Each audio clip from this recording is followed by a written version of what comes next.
Aloha, I'm Yunji Denise. Welcome to Get Your House in Order, the show where we help you take care of the things that matter most.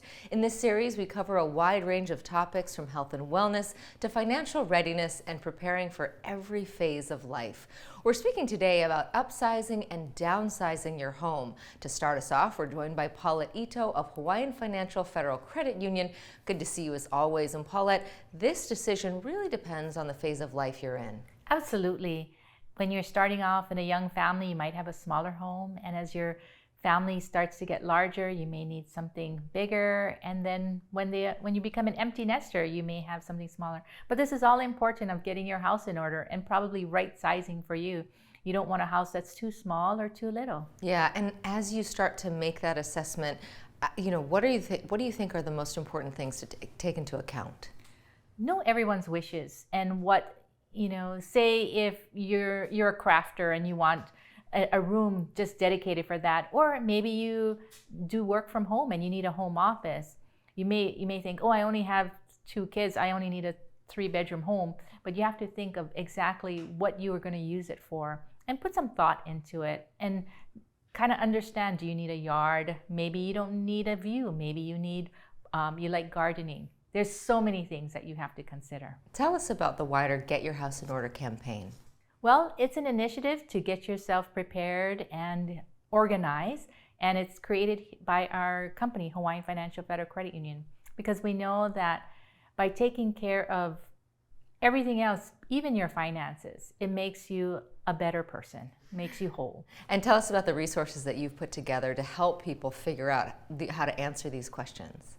We have our website, hificu.com. You can go there to download your Ho'okele guidebook, and the guidebook is a roadmap to help you on your journey to getting your house in order. And I know we have 1.1 and now you have 1.2. What's different about the 2 phases of this guidebook? The first phase was your past, things that, your relatives and that type of information. This one is your present.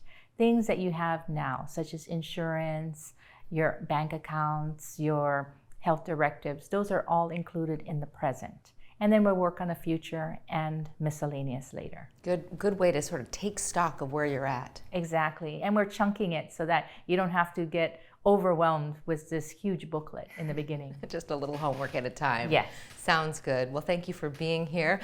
So how do you know if it is time to upsize or downsize? And once you do decide it's time to right size, then what? We're going to speak with a realtor on where to start. But first, meet someone whose story shows us why this assessment is so important.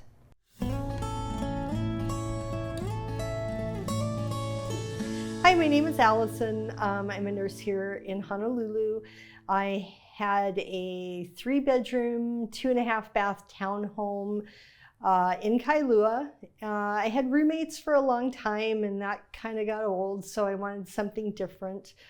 So I decided to downsize because I work 12-hour shifts. I come home and it seems like all I do is work on my house. There's yard work, and I had roommates, and I was always the one cleaning. So that's no fun for anybody. I wanted to have my own place. So my friend and realtor, Yvonne Ahearn from Compass, helped me buy a condo in town, 1-bedroom, 1-bath. So I didn't have to sell my townhouse, but the rental property from Kailua paid for both my properties. So I now watch the Friday night fireworks, and if I want to leave, I just shut the door and get on a plane, and it's awesome.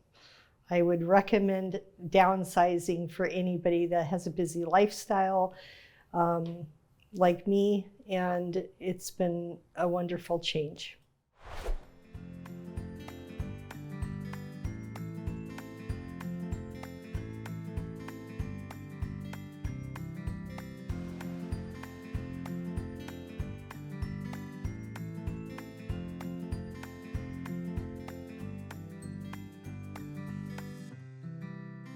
For all your money needs, Hawaiian Financial Federal Credit Union is here for you. Visit hificu.com.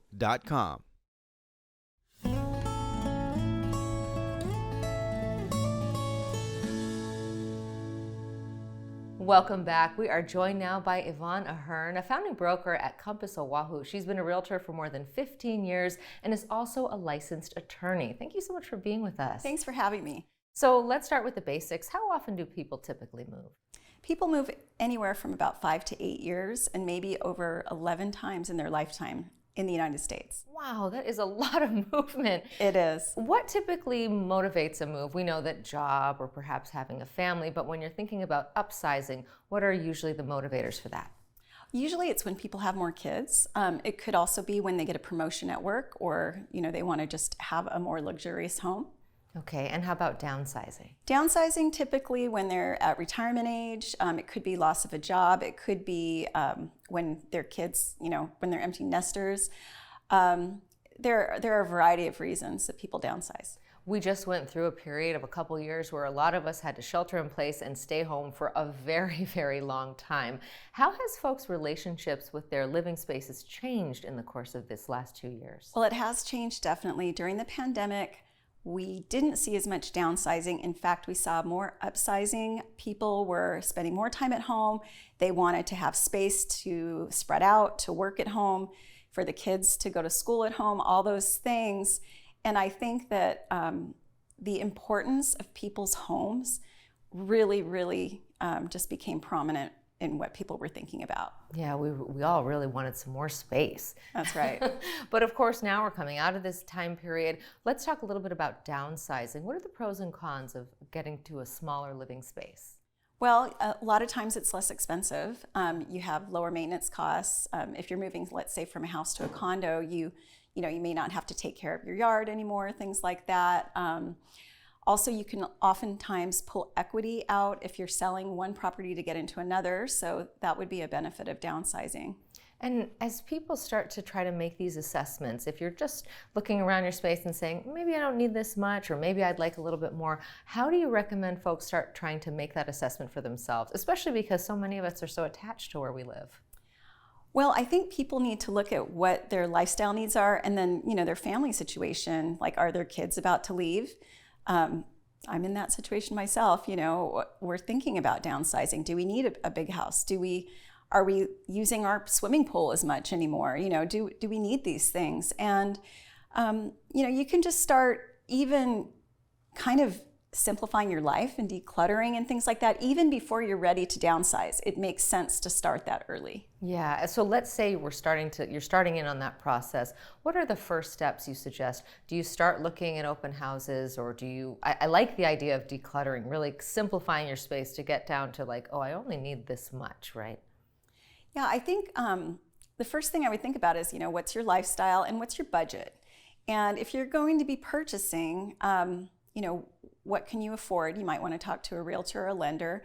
Maybe you want to sell and rent. I mean, everyone has a different situation, and that's why it's important to go to your experts, your accountant, your attorneys, your realtors, and talk to them about what really makes sense for you.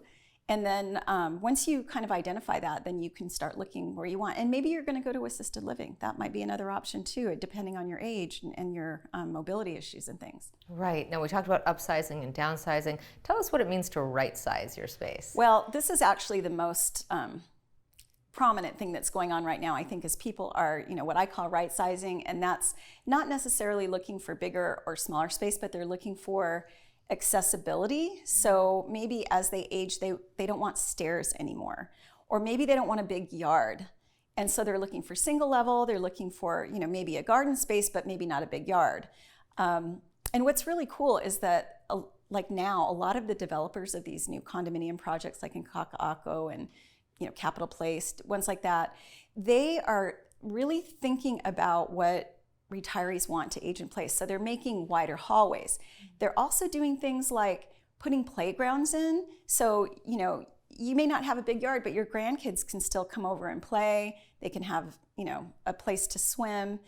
There's movie theaters. So they're making them good for all ages, from family to retirement age, and allowing people to age in place without giving up what they really love about their life. Right, and those amenities are things that you don't necessarily have to manage yourself. That's right, so you can save money there. I mean, you do have a maintenance fee with a condo, but if you amortize all the costs that you have of owning a home, the roof and the painting and the yard and the water and this and that, and you take those costs and you split them out over all the months, sometimes you can actually see that it's a lot more cost effective to live in a condominium and pay that maintenance fee and just not have to worry about it than it is to have the home and then you know all the time you spend managing all those things too. That makes a lot of sense. Okay, we're going to have more with Yvonne in just a minute. Stay with us. You're watching Get Your House in Order. We'll be right back. Shift in home ownership priorities. People move many times, on average 11 times during their lifetime. Downsizing is usually less expensive with lower maintenance and property care, but with many people working from home, families sought larger living spaces. Upsizing became common due to more time spent at home, and home life became a priority. Rightsizing. Rightsizing is the biggest current trend among an aging population that increasingly wants accessibility, not large yards. Condominiums are often more cost-effective than large homes, so many developers are making buildings friendly for lifelong occupancy. Long's Drugs is always here for Hawaii, providing your family with their local favorites, accessible health and wellness services to keep you safe and healthy. Make Long's a part of your day.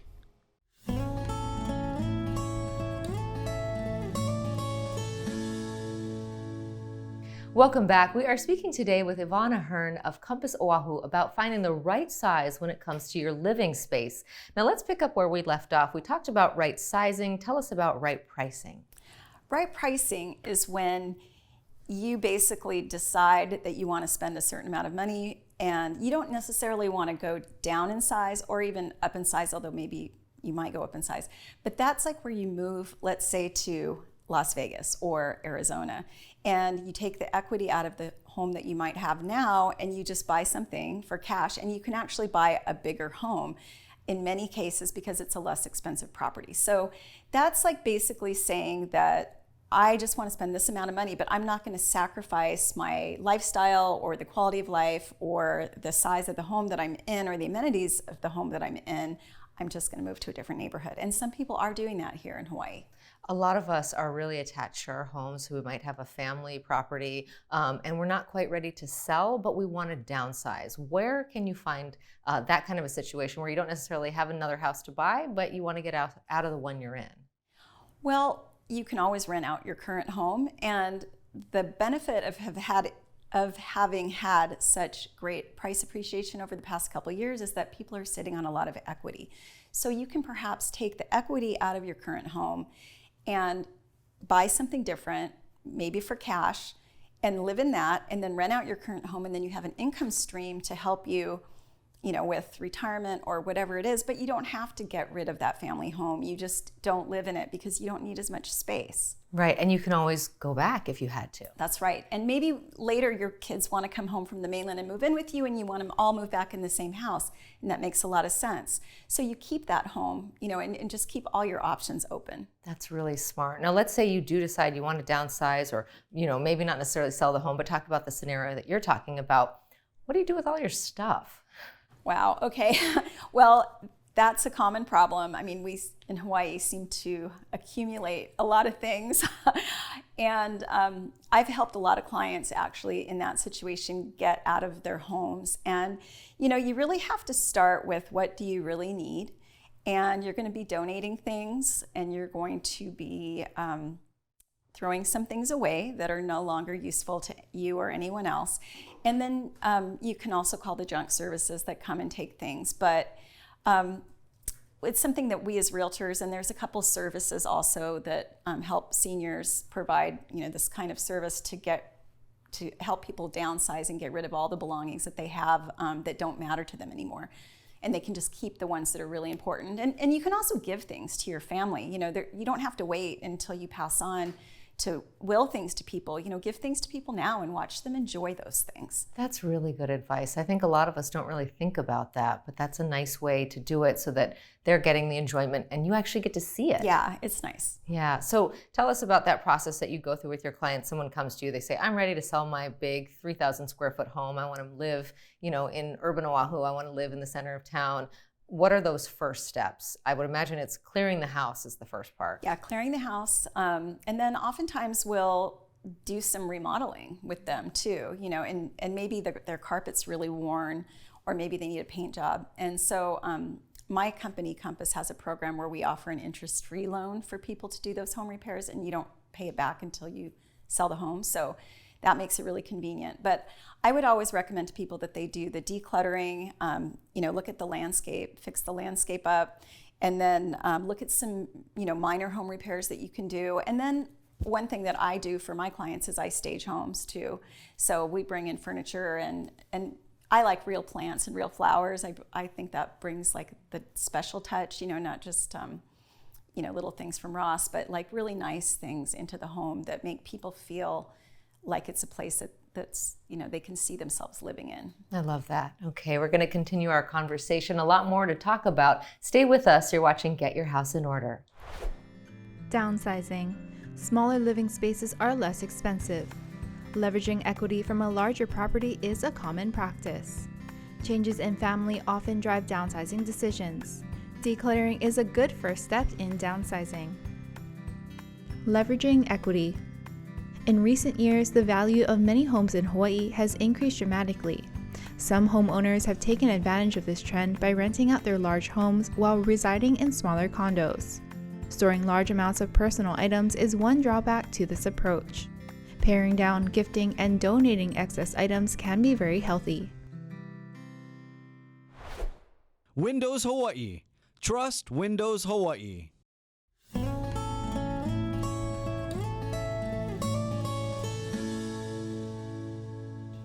Welcome back to Get Your House in Order. Yvonne Ahearn of Compass Oahu is here. Before the break, you were talking about how your company offers a line of credit for folks who might want to make some repairs that they've put off. Maybe they've lived with a deck that's needed painting for a decade, and they say, well, that was good enough for me. The next person can deal with it as well. Why is that not the best strategy? Well, right now, the market has shifted a little bit, and so the homes that are really standing out and that are selling fast are the ones that are move-in ready. So buyers, especially millennial buyers, they like move-in ready homes. They're not willing to put in the effort or the time to do some of these repairs, some of them. And so if you put, say, maybe $15,000 into a property, oftentimes you can get double that back in return. So it makes a lot of sense. And especially if you have a realtor helping you, lining up the contractors, getting the work, and we have great references of who we can use. So it makes it easy for the homeowner to do that. So what's difficult about this in my mind is the timing, making sure that you're buying, let's say you want to get into a new place, but you've got to sell the old place. You only have so much capital. How do you make sure that those stars align so that happens smoothly and you're not necessarily out of a place, out of your place before you found the new one? Yeah, that's the hard thing. It's right. You want to find a place to live before you get ready for your old one because you're worried that you won't find the right thing. Well, there's a couple ways you can deal with that. One is writing a contingent offer. So you find a property that you really like, but you make it contingent on the sale of your current home. Some people do that. It's becoming more acceptable these days. For a couple of years, nobody would take contingent offers, but now people are starting to open their minds to that. Another thing you can do is get an equity line of credit from your current home for the down payment on a second one, and provided that you can qualify for the other one, you can have some transition time. And like we discussed before about renting out, maybe you just want to rent out that current home and move into the other one. So another way to do it is to move out into a rental. And this helps with the prep too, because if you're going to be moving out a lot of stuff and you're going to be doing a few little home repairs, sometimes it's easier just to get into a rental and to move out so you don't have to deal with all that headache. So you move into a rental and then sell your other house, and then when you're ready, then you find something else to buy, or maybe you just stay in the rental. I mean, it's often more advantageous to stay in a rental at a certain price than, you can get a better rental, say for $2,500 a month, than you can find a place to buy for $2,500 a month. That's interesting. Tell me more about that. I mean, there's ups and downs to both of that. Well, you have flexibility when you're in a rental because, you may sign an initial 6-month or 1-year lease, but after that, usually it goes month to month and you can get out. If you want to travel, if you want to go, live with one child part of the time and another one part of the time, there's a lot of things you can do. So it gives you flexibility and freedom. Yeah, I want to go back to this idea of buying a new home before selling my current one. I think that that would make a lot of folks a little financially, nervous to be sort of tied to two properties. What's the best way to do that? Well, you would get an equity line usually, unless you have the cash already, and then you can rent it out. I mean, there is an element of risk associated because you don't know how long it's going to take for you to sell your other house. That's why making sure that your house is prepped and ready is the best thing you can do, because you need to come on the market with your best foot forward. You can't decide after a month on the market, oh, let's do some repairs now.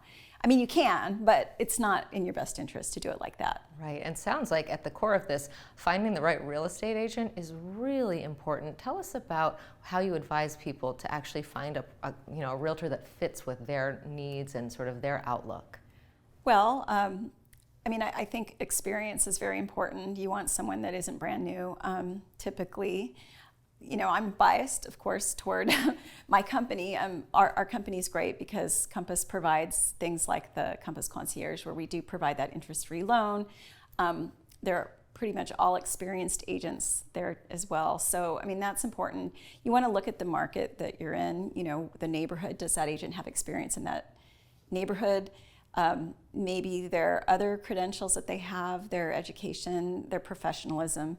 Those types of things are all important. Don't just use your cousin's, niece's friend because, that's who someone told you to use. Check them out, interview them, talk to a few different people and see who you click with, because, this is an important decision and you want someone that you feel good about and that you can trust. Yeah, absolutely. Thank you so much for all of your insights today. We learned so much.